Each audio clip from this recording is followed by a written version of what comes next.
बच्चा लोग कैसे हो। एक बार पुनः सभी लोगों का स्वागत है। और जैसा कि पिछली वीडियो में आप सभी लोगों ने देखा कि हम लोगों ने कुछ जनरल सी बातें डिस्कस की थी बेसिक्स ऑफ केमिस्ट्री में। अब हम लोग लेक्चर सेकंड में आज हाइड्रोकार्बन डिस्कस करने वाले हैं।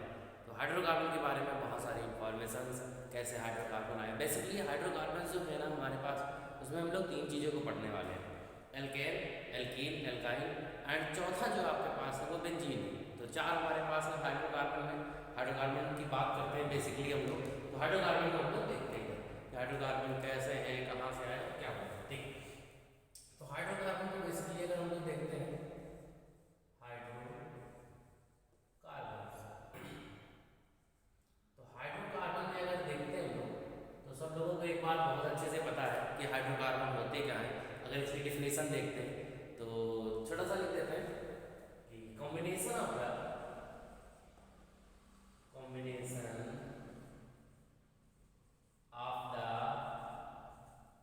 कार्बन,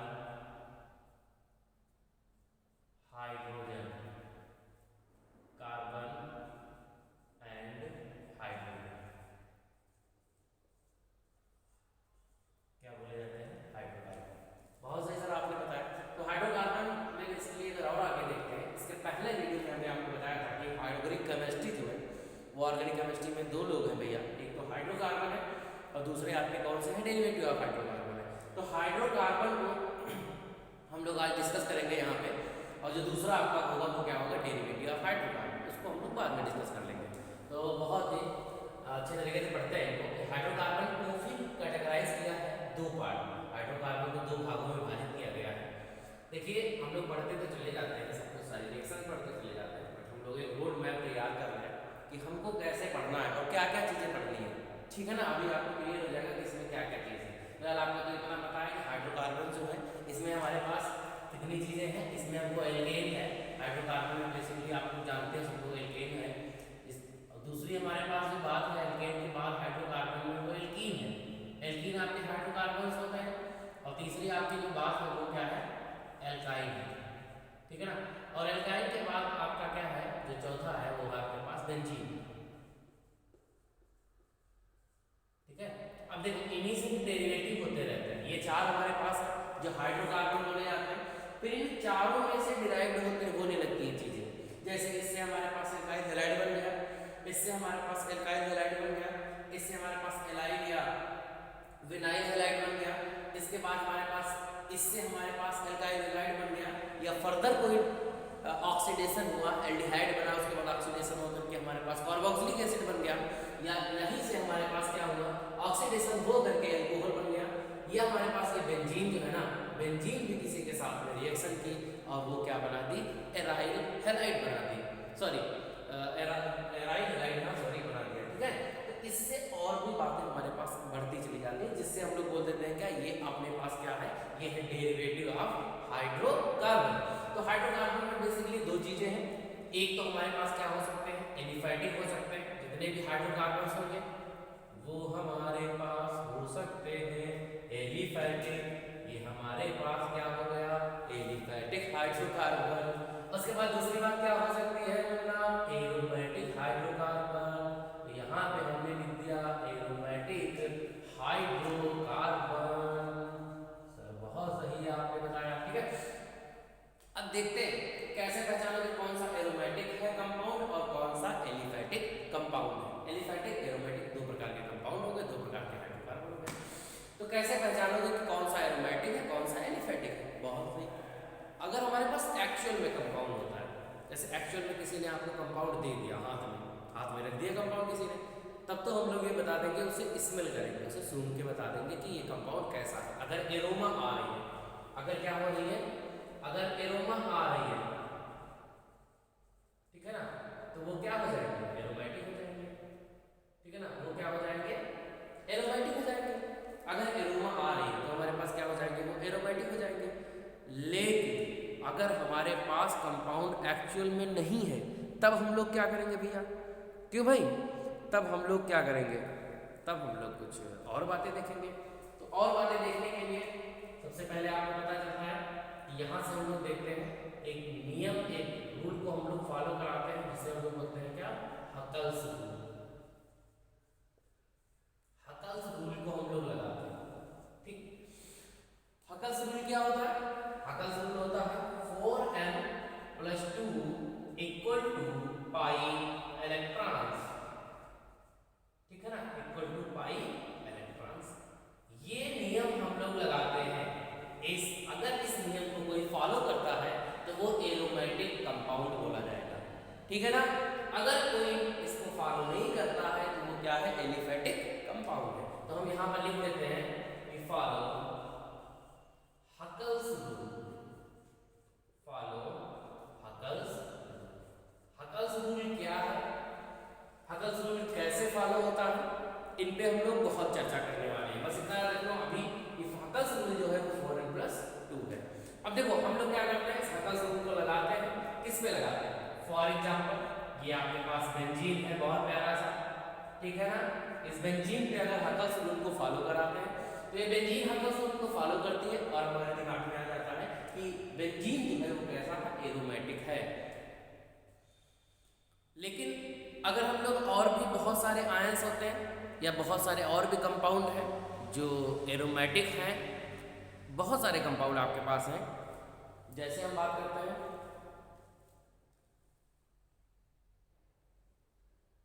एक आपके पास है, ये देखिए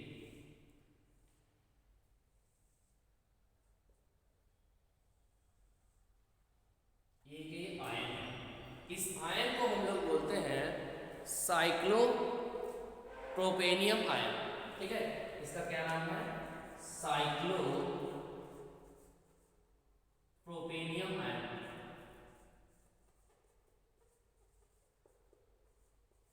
साइक्लोप्रोपेनियम आयन, और ये बताया आपको ये एरोमेटिक है, ये एरोमेटिक आयन है। ये देखिए गुरुजी एरोमेटिक आयन है।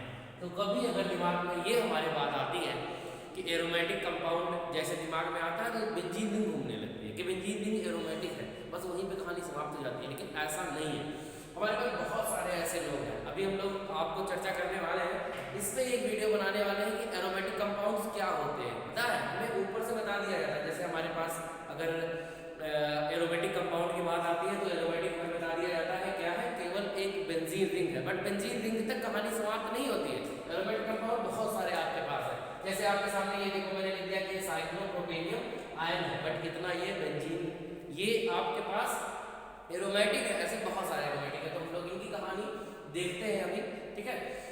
तो फिलहाल इतना याद रखना, एरोमेटिक कौन से होंगे, जो हकल्स रूल को फॉलो करेंगे। हकल्स रूल क्या होता है, 4n + 2 = पाई इलेक्ट्रॉन। जैसे एक बेंजीन है वो आपके पास क्या है, वो आपके पास एक एरोमेटिक है, यौगिक एरोमेटिक कंपाउंड है। हकल्स रूल क्या होता है, ये हकल्स रूल को अभी आगे हम लोग फॉलो करा के देखते हैं, ठीक है ना। हकल्स रूल कैसे फॉलो होता है, क्या होती है कहानियां, चलिए देखते हैं। तो 4n क्या है, 4n यहाँ पर 4n में अगर हम लोग n बराबर देखते हैं तो n बराबर हमारे पास कोई भी वैल्यू आती है। n बराबर क्या होता है, वैल्यू कोई भी हो सकती है, कोई भी वैल्यू है जिसे हमें डिफाइन करना है, ठीक है ना। यहाँ पर मैंने क्वेश्चन मार्क लगा दिया। पाई इलेक्ट्रॉन आप जानते हो किसी भी मॉलिक्यूल में पाई इलेक्ट्रॉन है। अगर इस बेंजीन के लिए हम लोग देखते हैं, इस बेंजीन के लिए अगर हकल्स रूल को फॉलो कराते हैं तो इसमें पाई इलेक्ट्रॉन कितने हैं आपको पता है, पाई बॉन्ड कितने हैं इसमें, 1 2 3, 3 पाई बॉन्ड है। जब 3 पाई बॉन्ड इसके अंदर है तो इलेक्ट्रॉन कितने हो जाएंगे, 6 हो जाएंगे। तो हम लोग यहाँ पर लिख देते हैं क्या, 4 × n + 2 = 6, और ये आपको पता है ये क्या हो जाएगा, 4n/4 and n/1, sorry n = 1 हो जाएगा। अगर n बराबर हमारे पास कोई वैल्यू 0 1 2 3 4 होल नंबर में आता है तो हम लोग ऐसा बोल देंगे कि वहां का रूल को फॉलो करना है, समझ रहे हो। तो यहाँ पे हम लोग लिख देते हैं if n = 0 1 2 3 4 and so on whole number, तो हम लोग ये लिख देंगे कि वो हकल्स रूल को फॉलो करना है, फॉलो द हकल्स रूल, और वो कंपाउंड क्या हो जाएगा, एरोमेटिक हो जाएगा, ठीक है ना। इससे और भी बहुत सारी कहानी हम लोग देखेंगे, तो इतना याद रखो भैया, ये हमारे पास हकल्स रूल है जिसको हम लोग फॉलो कराएंगे, और ये बेंजीन हमारे पास क्या होता है, हकल्स रूल को फॉलो करता है। इतनी ही कहानी नहीं है, इसके लिए बहुत सारी प्रॉपर्टी है। इसको देखते हैं थोड़ा सा और फिर इसको जूम करते हैं हम लोग आगे।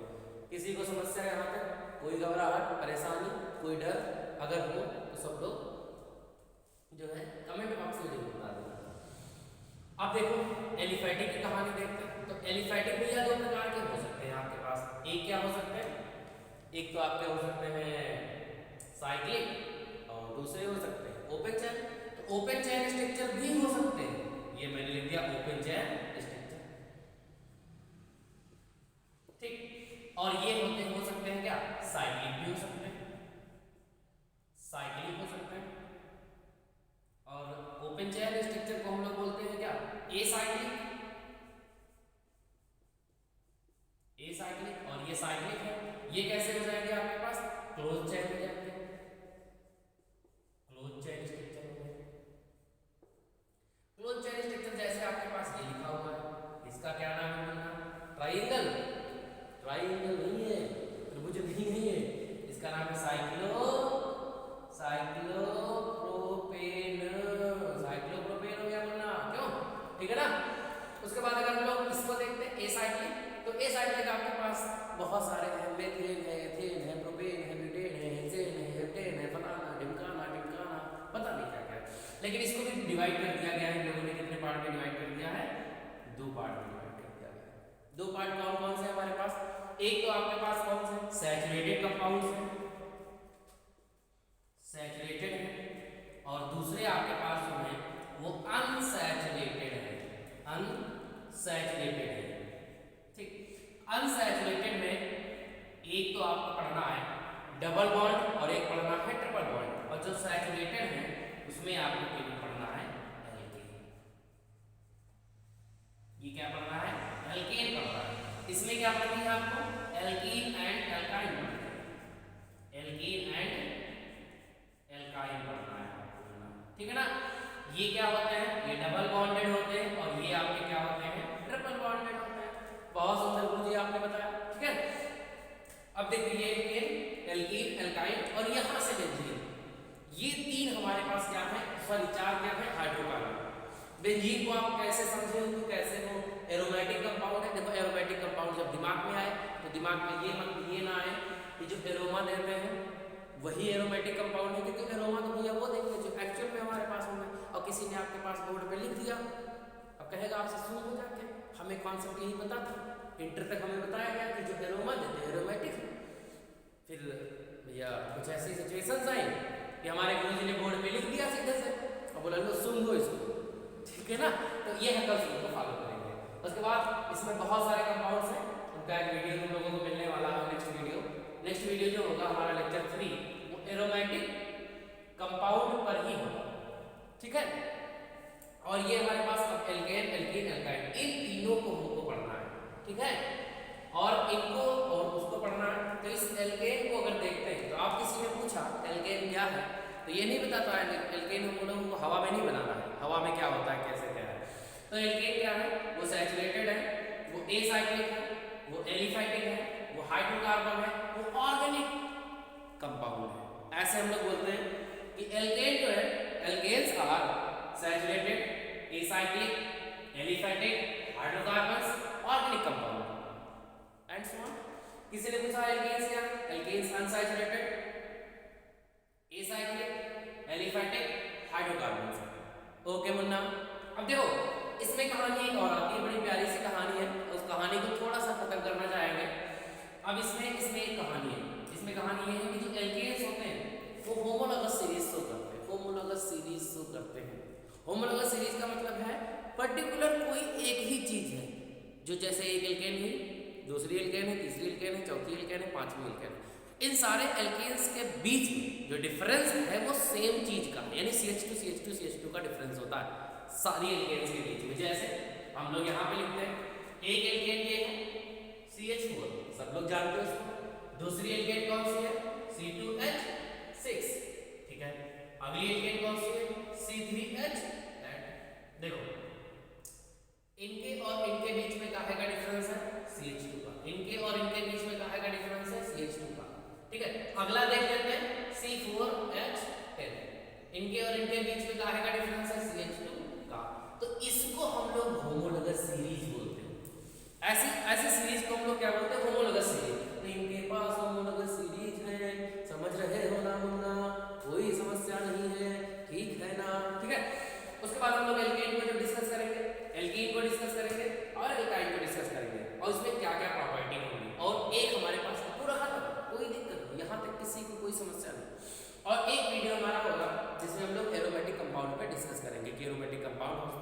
आते हैं और कैसे आते हैं, क्या एक्चुअल में है, बड़ा प्यारा सा डिस्कस कर लेते हैं एल्केन, एल्कीन और एल्काइन। ठीक है मुन्ना, कोई समस्या नहीं है यहाँ पर, नोट कर लिया सब लोगों ने, स्क्रीनशॉट ले लो, ना समझ में आए तो कोई फिर रास्ता नहीं है, ठीक है। इसको थोड़ा सा मिटाते हैं। देखिए अगर हमें कोई भी पढ़ना है, चाहे हमें एल्कीन पढ़नी है, चाहे हमें एल्काइन पढ़ना है, चाहे हमको बेंजीन पढ़नी है, तो उसके लिए हमें ये प्रॉपर्टीज पढ़नी है। इस सिस्टम से आप पढ़ो, केमिस्ट्री कठिन कुछ नहीं है, ऐसे पढ़ो आप। अब हम आप जैसे स्टार्ट कर रहे हैं एल्केन, ठीक है ना, एल्केन हमने स्टार्ट किया, तो एल्केन के बारे में आपको क्या पढ़ना है? सबसे पहले तो इंट्रोडक्शन पढ़ना है इसका, दिमाग में एकदम सेटअप रहे इंट्रोडक्शन क्या है, समझ गए ना। इंट्रोडक्शन में क्या है कि ये कहाँ से आए, कौन है भाई साहब, जब एल्केन का नाम दिमाग में आए तो याद आ जाए कि हमारे पास एल्केन क्या था, CH4 था, C2H6 था। दिमाग में एल्केन जब याद आए तो कोई शहर का नाम ना याद आए, ठीक है ना। ठीक, दूसरी बात देखते हैं। दूसरी बात कौन सी है कि इंट्रोडक्शन के बाद हम लोग क्या देखते हैं कि उसका ज्योमेट्री कैसे है, ज्योमेट्री कैसे है कि एल्केन जो है हमारे पास उसकी ज्योमेट्री कैसी है, उसकी संरचना कैसी है। और ज्योमेट्री आपको पता है, ज्योमेट्री कब डिफाइन कर पाते हैं, जब उसका हम लोग बता देते हैं क्या, हाइब्रिडाइजेशन। हाइब्रिडाइजेशन कैसे बताएंगे, बहुत अच्छे से आप लोग जानते हो, नहीं जानोगे बताया जाएगा, कमेंट बॉक्स में आप कमेंट कर सकते हो या चैट बॉक्स में आप लिख सकते हो कि सर जी हमें हाइब्रिडाइजेशन के बारे में बता दीजिए। अगर ज़्यादा आप लोगों को कमेंट होंगे तो हम उस पर जरूर डिस्कस करेंगे। ओके मुन्ना, तीसरा जो आपके पास है ज्योमेट्री के बाद, वो हम लोग देखते हैं उसकी आइसोमेरिज्म।